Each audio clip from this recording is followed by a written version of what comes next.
আজকের গল্পটা পাগলা গণেশকে নিয়ে।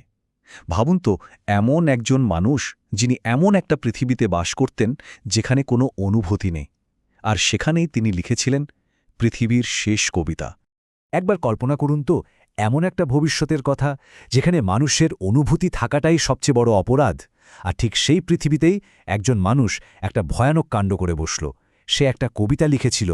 চলুন আমরাও পা রাখি সেই অদ্ভুত পৃথিবীতে। প্রথমেই দেখে নেওয়া যাক এই দুনিয়াটা আসলে কেমন ছিল। সময়টা ৩৫৮৯ সাল। একটা এমন যুগ যেখানে শিল্প, গান বা সাহিত্যের কোনো নাম নিশানা নেই। সবকিছু চলে একেবারে কাটায় কাটায়, নিখুঁত যুক্তি আর বিজ্ঞানের শাসনে। কিন্তু প্রশ্ন হল, মানব সমাজ এই অবস্থায় পৌঁছালো কি করে? আচ্ছা, এর পেছনের কারণটা হলো প্রায় ১৫০০ বছরের ইতিহাস। এই পুরো সময়টা জুড়ে বিজ্ঞান আর যুক্তিই ছিল তাদের একমাত্র চালিকা শক্তি। দেখুন, ২১শে শতাব্দীর তথ্যযুগ থেকে শুরু করে ধাপে ধাপে তারা রোগ নির্মূল করেছে, গোটা বিশ্বকে এক করেছে, আর শেষমেশ ৩৫৮৯ সালে এসে যুক্তির একেবারে সর্বোচ্চ শিখরে পৌঁছে গেছে। কিন্তু জানেন, এই নিখুঁত সমাজ গড়ার জন্য মানবজাতিকে একটা সাংঘাতিক মূল্য চুকাতে হয়েছে। কবিতা, গান, ছবি আঁকা, নাটক এসব তো বাদই দিন। এমনকি ভালোবাসা আর দুঃখের মতো গভীর অনুভূতিগুলোকেও, যেগুলো আমাদের মানুষ বানায়, সেগুলোকে পর্যন্ত অপ্রয়োজনীয় বলে ছুঁড়ে ফেলা হয়েছে। এই নতুন পৃথিবীর মূল মন্ত্রটা ছিল একেবারে সোজা সাপটা। শিল্পের কোনো প্রয়োজন নেই, প্রয়োজন শুধু বিজ্ঞানের, প্রয়োজন শুধু উপযোগিতার। এটাই ছিল তাদের বিশ্ববিধান, তাদের আইন।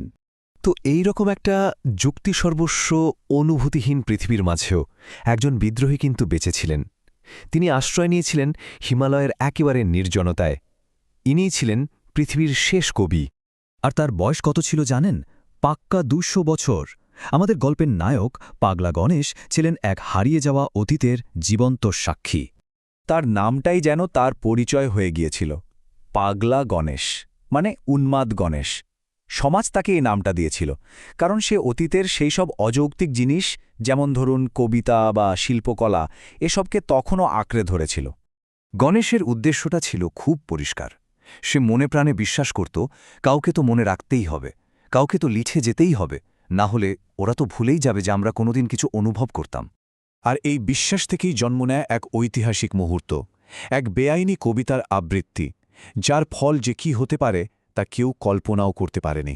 একদিন হলো কি, হঠাৎই হিমালয়ের নিস্তব্ধতা ভেঙে নেমে এলো একটা সরকারি আকাশযান, আর তার ভেতর থেকে বেরিয়ে এলেন রাষ্ট্রের একজন আইনরক্ষক।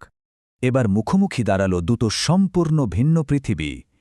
একদিকে সেই অফিসার, যার পরিচয় হল কর্তব্য, যুক্তি আর শৃঙ্খলা, আর তার ঠিক বিপরীতে দাঁড়িয়ে গণেশ, শিল্প, অনুভূতি আর স্মৃতির এক জীবন্ত প্রতীক। অফিসার একেবারে বরফ শীতল গলায় জিজ্ঞেস করল, কি করছেন এখানে বৃদ্ধ? এই কার্যকলাপ অনুৎপাদনশীল, এটা নিষিদ্ধ। কিন্তু কি সেই নিষিদ্ধ শিল্প? কি এমন বিপদ লুকিয়ে থাকতে পারে এর মধ্যে, যা একটা গোটা সভ্যতাকে এতটা ভয় পাইয়ে দেয়?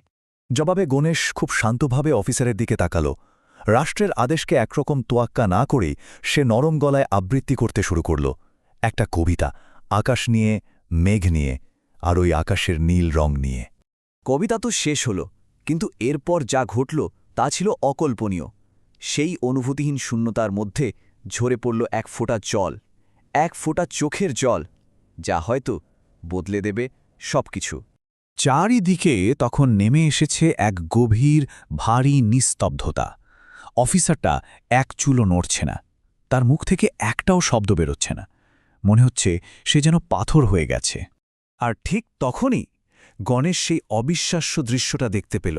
ওই অফিসারের গাল বেয়ে গড়িয়ে পড়ছে এক ফোঁটা জল। শত শত বছরে যা কেউ দেখেনি, এক ফোঁটা চোখের জল। আসলে ওই এক ফোঁটা চোখের জল ছিল ওই যুক্তি সর্বস্ব পৃথিবীর কঠিন দেয়ালে প্রথম ফাটল। শত শত বছরের কঠোর নিয়ম আর প্রোটোকলের মাঝেও ১% অনুভূতির জন্ম হল। আর এটাই তো ছিল কবিতার আসল শক্তি। বহু শতাব্দী পর একটা কবিতা তার নিজের কাজটা করতে পারল। সে বরফের মতো শীতল একজন মানুষকেও ভেতর থেকে কিছু একটা অনুভব করাতে পারল। আর সেই এক ফোঁটা চোখের জলেই গণেশ সত্যিকারের ভবিষ্যৎটা দেখতে পেয়েছিল।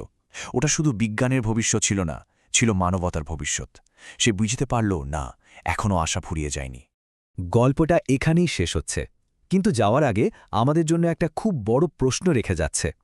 আচ্ছা, আমরা যদি সবকিছুকে নিখুঁত বানিয়ে ফেলি, তাহলে আমাদের মনুষ্যত্বের কি হবে?